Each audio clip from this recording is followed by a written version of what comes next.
আসসালামু আলাইকুম everyone, welcome back to my channel Bilkis kitchen blog. আজ আবারও নতুন একটা ভিডিও নিয়ে চলে এলাম আপনাদের মাঝে। আমার আজকের ভিডিও হলো ডিমের স্যান্ডউইচ।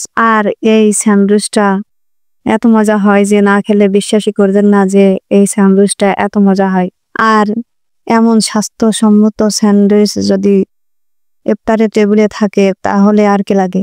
তো আশা করি আমার এই ডিমের স্যান্ডউইচ রেসিপিটি আপনাদের ভালো লাগবে। আর যদি ভালো লাগে তাহলে লাইক কমেন্ট দিয়ে আমার চ্যানেলের পাশেই থাকতে পারেন। তো চলুন কিভাবে পারফেক্ট ভাবে এই ডিমের স্যান্ডউইচটা তৈরি করা যায় সেটা জেনে নিই। তো আমি প্রথমে ডিমের স্যান্ডউইচ তৈরি করার জন্য কয়েক পিস ব্রেড পাউরুটি নিয়ে নিয়েছি। নিয়ে নিয়েছি 2টা ডিম। ডিম 2টা সিদ্ধ করে নিয়েছি। ডিম 2টা ভালো করে সিদ্ধ করে নিতে হবে। এখন এই ডিম আমি ব্লেড করে নেব। প্রথমে ছোট ছিদ্র দিয়ে একটা ডিম ব্রেক করে নেবে।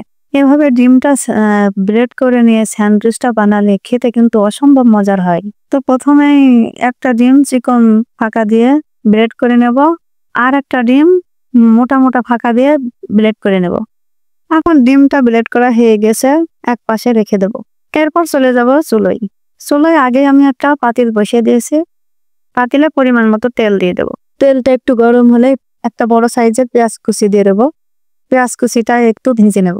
পেঁয়াজটা একটু ভাজা হলে আধা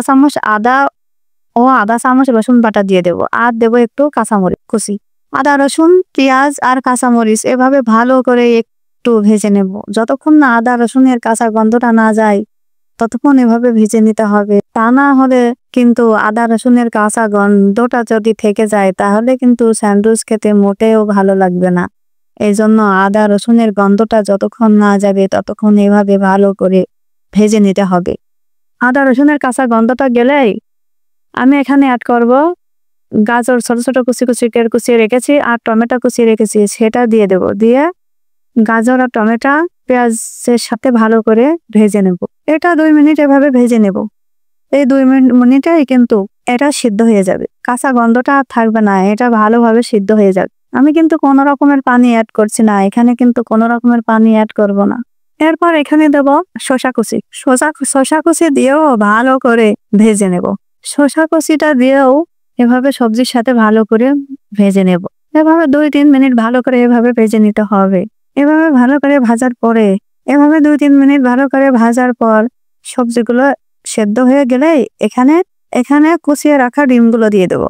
এখন দিয়ে দেবো কুচিয়ে রাখা ডিমগুলো দিয়ে এখানে স্বাদ অনুযায়ী লবণ দেবো, আর দেবো আধা চামচ ভেজে রাখা জিরার গুঁড়ো। এখন ডিম আর সবজি ভালো করে এভাবে ভেজে নেব। এভাবে আরো 2 মিনিট ভালো করে ভেজে নেব। এখন স্যান্ডউইচের এই ডিমের পুরটা পারফেক্টলি রেডি হয়ে গেছে। চুলো থেকে নামাই নেব। এরপর চলে যাব স্যান্ডউইচ তৈরি করার জন্য। এখন 2 পিস ব্রেড বা পাউরুটি নিয়ে নেব। আগে থেকে ধনেপাতা বেটে রেখেছি। এখন 1 পিস পাউরুটির উপরে এই ধনেপাতা বাটা এভাবে চারিপাশে মেখে দেব। মাখা হয়ে গেছে, এক পাশে রেখে দেবো। এরপর আর একটা ব্রেড বা পাউরুটি নিয়ে নেব। নিয়ে এখানে সেই ডিমের পুরটা দিয়ে দেবো। ভালো করে ডিমের পুরটা চারিপাশে দিয়ে দিতে হবে। চামচের সাহায্যে এভাবে ভালো করে চারিপাশটা এই ডিমের পুরটা দিয়ে দিতে হবে। যখনই চারিপাশে ডিমের পুরটা দিয়ে হাত দিয়ে এভাবে একটু ভালো করে মিশাই দিতে হবে। তো এরপর ধনেপাতা মাখানো ব্রেডটা এই ব্রেডের উপরে দিয়ে দিতে হবে। দিয়ে ভালো করে এভাবে চেপে দিতে হবে। এরপর একটা চাকুর সাহায্যে এভাবে মাঝখান থেকে কেটে নিতে হবে।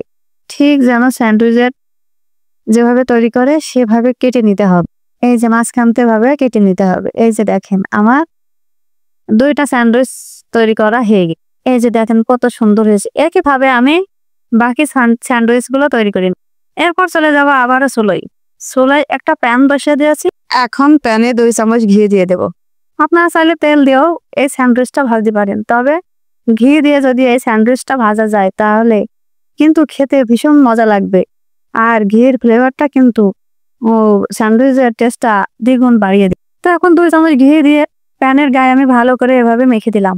দিয়ে এই যে এখন স্যান্ডউইচ গুলো এভাবে দিয়ে দেবো।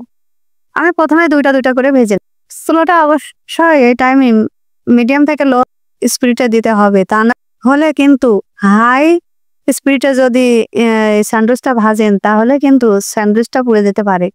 এই জন্য মিডিয়াম থেকে লো স্পিড এই স্যান্ডউইচটা ভাজতে হবে। এখন স্যান্ডউইচের 1 পিস ভাজা হলে উল্টাই দিতে হবে। এভাবে 2 পাশে ধরে উল্টাই দিতে হবে, তা না হলে স্যান্ডউইচটা ভেঙে যেতে পারে। 3-4 মিনিট এক ভেজে নিয়ে অপর পিঠ উল্টাই দিতে হবে। এখন দুই পাশে এভাবে ধরে স্যান্ডউইচটা উল্টে দিতে হবে, তা না হলে কিন্তু স্যান্ডউইচটা ভেঙে যেতে পারে। আচ্ছা, ঠিক এভাবে দুই পাশটা ধরে উল্টাই দিতে হবে। আর এই উল্টানোর কাজটা কিন্তু অনেক সাবধানে করতে হবে, তা না হলে কিন্তু স্যান্ডউইচটা ভেঙে যেতে পারে। অপর পিঠও 3-4 মিনিট এভাবে ভেজে নিতে হবে। এখন একবার এভাবে উল্টায় পাল্টায় স্যান্ডউইচ গুলো ভেজে নিতে হবে। এখন স্যান্ডউইচটা ভাজা হয়ে গেছে, এভাবে উঠাই নেব। এই যে দেখেন স্যান্ডউইচটা কত সুন্দরভাবে ভাজা হয়ে গেছে। এখন এভাবে উঠাই নেব। একই প্রসেসে আমি বাকি স্যান্ডউইচ গুলো ভেজে নেব। এখন এই যে দেখেন সব স্যান্ডউইচ গুলো ভাজা হয়ে গেছে। আর এই স্যান্ডউইচ গুলো দেখেন দেখতে কত সুন্দর দেখাচ্ছে। আর এই স্যান্ডউইচ গুলো দেখতে যেমন সুন্দর দেখাচ্ছে, খেতে কিন্তু অসম্ভব মজার হয়েছে।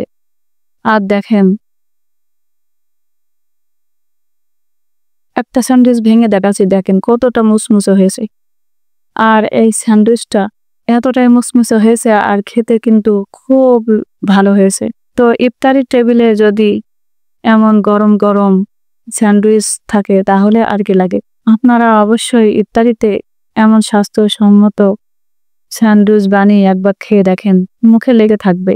আর এই স্যান্ডউইচটা বানিয়ে যাকেই দেবেন সে বারবার খেতে চাইবে। তো আশা করি আমার এই স্যান্ডউইচ বানানোর রেসিপিটি আপনাদের ভালো লেগেছে।